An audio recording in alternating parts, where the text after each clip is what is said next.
ஆச்சி கொழுக்கட்டை மாவிற்கு கொழுக்கட்டை அச்சை கேட்டு வாங்குங்கள். RSS அமைப்பின் 100 ஆண்டு நிறைவை முன்னிட்டு டில்லி விஞ்ஞான் பவனில் 3 நாள் சொற்பொழிவுக்கு ஏற்பாடு செய்யப்பட்டுள்ளது. இதில் RSS தலைவர் மோகன் பாகவத் கலந்து கொண்டு பேசினார். நாம் சுதேசி கொள்கையை ஊக்குவித்து சுயசார்பு உடையவர்களாக மாற வேண்டும். சுயசார்பு உடையவர்களாக இருக்க வேண்டும் என சொல்லும்போது அதற்கு ஏற்றுமதி இறக்குமதிகளை நிறுத்த வேண்டும் என்ற பொருள் கொள்ளக்கூடாது. சுயசார்புடன் இருந்தாலும் சர்வதேச வர்த்தகம் தொடரும். ஆனால் அது அழுத்தங்கள் கொடுத்து நடக்கக்கூடாது.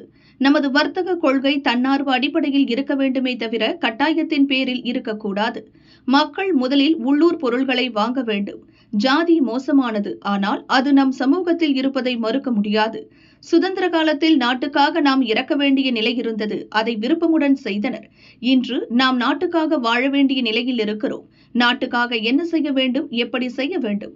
நாட்டை சுத்தமாக வைத்திருக்க வேண்டும். உள்ளூர் பொருள்களை வாங்க வேண்டும். நமது பக்கத்து வீட்டினருக்கு உதவ வேண்டும்.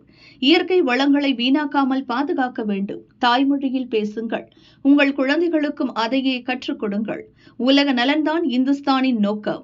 வளர்ச்சி போக்கில் நாம் உள்ளே இருந்து தேடுவதை உலகம் நிறுத்திக் கொண்டது. உள்ளிருந்து தேடத் தொடங்கினால் ஒருபோதும் அழியாத மகிழ்ச்சியை காண முடியும்.